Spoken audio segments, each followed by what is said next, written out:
Oh, hey, I guess we're gonna learn about that other Snow guy who joined the team since I guess Snow Job wasn't good enough to fulfill all the Joe's assorted snow needs. In fairness, you can't release a bunch of snow vehicle toys and only have one guy to drive them all. I guess his job is to wander the Arctic wilderness and protect seals from poachers, which doesn't seem like a great use of a commando, and that's exactly what this woman, Mahia, whom he briefly mistakes for a poacher, tells him. Go south, she says. That's the title of this episode. She's actually from Jamaica, and I wanted to turn this into a Cool Runnings reference, but the infamous Jamaican bobsledding team was in the '88 Olympics, so never mind. Mahia's collecting tissue samples for her uncle's genetic research, and oh boy, I can see where this is going. Also, I guess Iceberg is here testing cold weather gear, which sure sounds like a punishment to me, and not like a thing they'd actually make a member of the G.I. Joe team do for literally months. Actually though, as Mahia gives him a lift back to his base, we see that a bunch of Joes are up here doing various tests. This doesn't rule out my punishment theory. These guys disobey orders a lot. Mahia drops her seal sample as she departs, so Iceberg goes after her to something called the Tropodome, which I guess is a tiny Jamaica bubble in the Arctic. I'm sure there are plenty of reasons why this should exist, and I'm sure that none of those reasons are to grow weed, but it might be that, right? Actually, what they appear to be growing here are monsters, which is no surprise given that genetic research is involved. And no wonder people are freaked out about GMOs. TV always taught us that anything with the word genetic in it is bad. Dr. Mindbender is here though, so there's definitely some kind of mad science happening. And it would appear that Mahia is in on the scheme, which is probably why she was so quick to ditch Iceberg, so he wouldn't figure out that she's in cahoots with Cobra. Cobra cahoots are the worst kind of cahoots. I mean, those guys would probably create insane hybrids between humans and, I don't know, walruses or polar bears.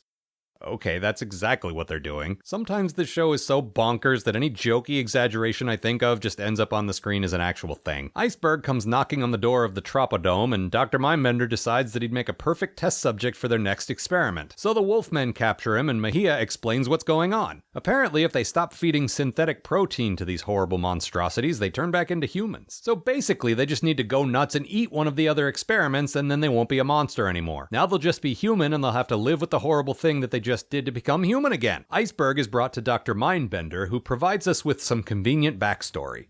Welcome to the Tropodome, Clifton Nash. You seem to know a lot about me.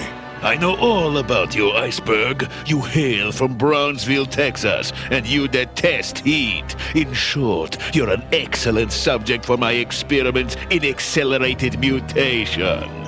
See, if more characters just rattled off each other's bios, people wouldn't be yelling at me for not reading those dumb file cards on the back of the action figures. A couple of other Joes cruise in on a speedboat, which probably has a specific name and its own toy, but without someone giving a little speech about it, I have no way of knowing that. Then they're attacked by walrus men. And really, what kind of shabby military organization are these guys running if they don't do the occasional walrus man attack drills? I feel like this is at least half their fault. Deep Six activates the thing he's been up here testing, which seems to be a run away from the danger while my teammate gets captured by walrus men device. But now at least the rest of the team knows that something's up, so it's off to the Tropodome. Snowjob gets thrown into a jail cell, which Mindbender calls the cooler because this guy loves his evil puns. And now it's time for Iceberg to be turned into a killer whale. Guys, I don't want to alarm anyone, but this show is a little weird. Snowjob escapes his cell while Lady J parachutes in through the mechanical anus at the top of the Tropodome, and then the rest of the team enters through the door. And I was all prepared to watch these guys fight a bunch of monsters, but most of the damage is done by Iceberg the whale because Dr. Mindbender forgot that turning his enemies into weird monsters didn't make them any less his enemies. He basically just gave a guy devoted to fighting him a much stronger body, which seems a bit short-sighted. Then, to lure Whaleberg back to safety, they use a seal as bait. A Navy SEAL, which is what wetsuit is. They actually reminded us of this earlier in the episode, and it's actually kind of funny. Not polar bear wearing a Cobra uniform funny, but pretty funny. But the pressing danger in the sequence is that any natural protein that Iceberg eats will immediately turn him back into a human, and if he's in the water when that happens, he'll immediately freeze to death, which is fine, but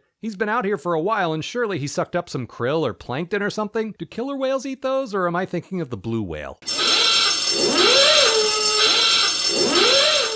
Aw man, it's never the blue whale. Anyway, the Joes turn their teammate back from a horrible inhuman monster, and man, a lot of episodes seem to end like this, don't they? Then there's a sort of epilogue where Dr. Mindbender is attacked by an actual whale, presumably one that wasn't formerly a human, and that's where we fade out. Man, now I really want to see Dr. Mindbender live in the belly of a whale like in that famous story, Pinocchio.